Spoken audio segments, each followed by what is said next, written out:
Hi everybody, this is Agnes from Sediment, and today let's explore great alternatives to the ever more expensive white Burgundy. Just to clarify, I am not directly comparing these wines to Burgundy whites because I am a strong believer that the magic of wine lies within diversity. A truly great wine should have its own unique characteristics and style that actually even separates it from Burgundy or any other classic, well-established winemaking region. But let's be honest, Burgundy has become so expensive that only few chosen ones can enjoy its top wines.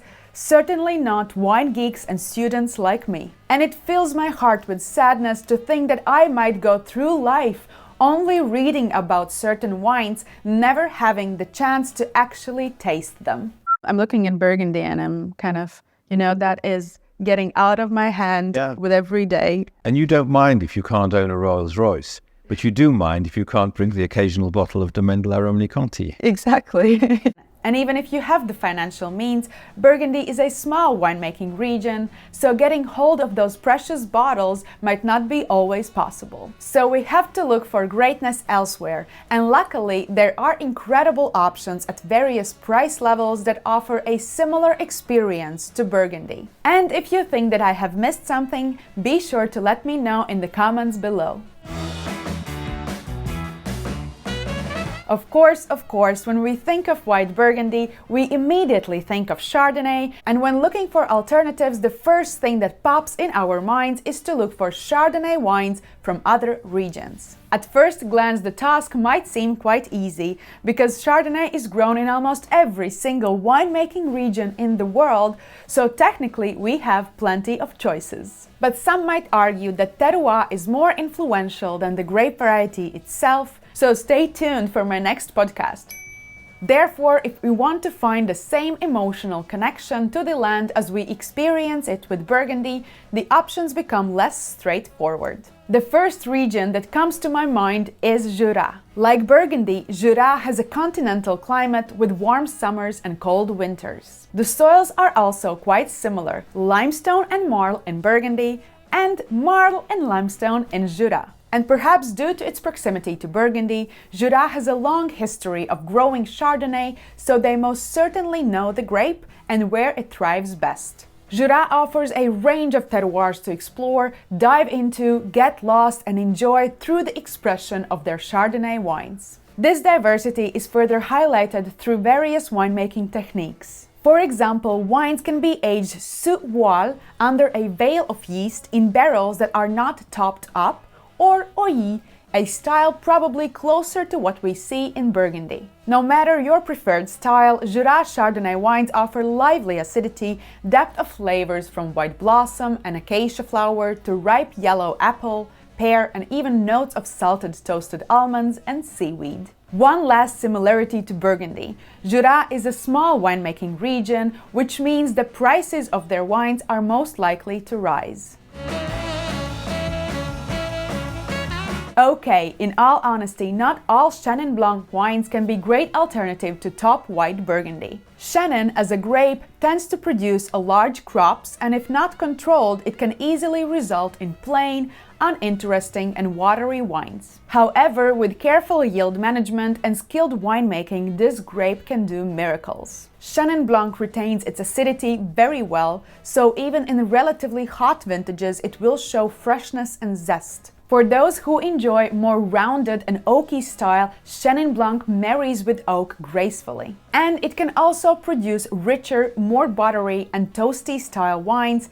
Indeed, Chenin Blanc is a chameleon. It is a grape that has an amazing aging potential and can live for 10 or 20 years without a doubt, making it a great alternative to those who prefer more mature Burgundy whites. What sets it apart from Burgundy whites, however, is that these wines rarely appreciate in value over the time. Because Chenin Blanc remains a less fashionable grape and certainly isn't mainstream, it still offers excellent value. So despite being an amazing wines with complex flavors, decades-long aging potential, currently they are not seen as investment pieces. Of course, there are some labels like David and Nadia from Swartland, South Africa, that dictate higher prices, but even these don't reach the top prices of Burgundy despite their outstanding quality.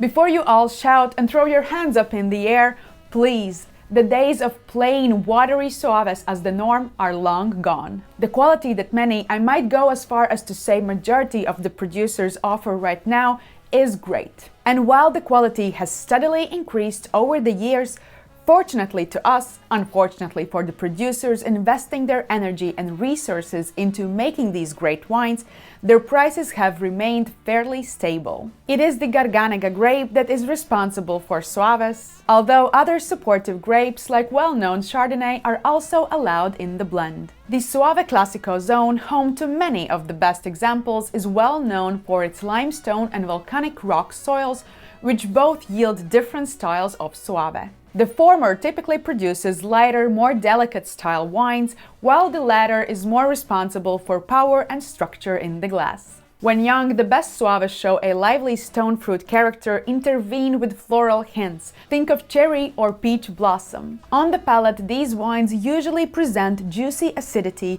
and often that slight phenolic grip so typical of Italian whites, adding textural depth. I said when young intentionally because Soaves can also age. Not necessarily 20 years like the greatest white Burgundies or aforementioned Chenin Blanc, but 7 to 12 years for sure. With maturity, they develop layers of peach tarte tatin, ripe melon, and waxy texture on the palate. How any discussion about alternatives to white Burgundy could be without Gruner Veltliner is beyond me. Many wine professionals will point out examples from Wachau, Austria, which are absolutely amazing wines full of ripe stone fruits, great concentration and depth. Since we talk about them so much, people take notice, and because Wachau is such a small winemaking region, the prices naturally rise. I mean, one of the top producers in the area, FX Pichler's Gruner Veltliner Unendlich, averages around 300 euros per bottle. This summer, however, I also visited Kremstal, a small DAC still influenced by the Danube River, but less directly than Wachau, as it stretches along the twists and turns of the Krems River. Kremstal is slightly warmer than Wachau, and some say it produces rounder wines. In my view, though, the wines from Kremstal are packed with freshness and tension. And because of high diurnal range, wines tend to be aromatically intense, but never overwhelming. The best examples, much like those from Burgundy, offer great depth of flavors and aging potential, while retaining that typical playful phenolic grip of Gruner Veltliner on the back palate. And since I am not without a fault, I wanted to highlight Nigl as a great producer from Krems here. Not only has Nigl received high accolades from many influential wine magazines and critics, but in one of my videos I mistakenly said it was from Wachau. Nigl is indeed a proud winemaker in Krems, and I wanted to set the record straight. Of course, we could talk about many excellent Chardonnay wines outside of Burgundy and France, offering great value and quality, but today I wanted to spotlight New Zealand. I mentioned in my Halloween special that I think New Zealand constantly delivers high quality even at the entry level. In particular, I want to highlight one producer that truly delivers, and that is Kumeu River from Auckland. Owned by Brjakovic family, who are true visionaries, Kumeu River has earned its reputation, and I assure you that I am not the first and certainly will not be the last who compares their wines with premium Burgundy. That said, while I believe that their wines offer the same uncompromising quality, I would not call Kumeu River as the Burgundy of New Zealand, nor do I think that their wines are meant to resemble Meursault or Pouligny. They produce a style of their own, and I kid you not, in a blind tasting I have been able to pinpoint these wines down to the producer. So they clearly have something unique in their wines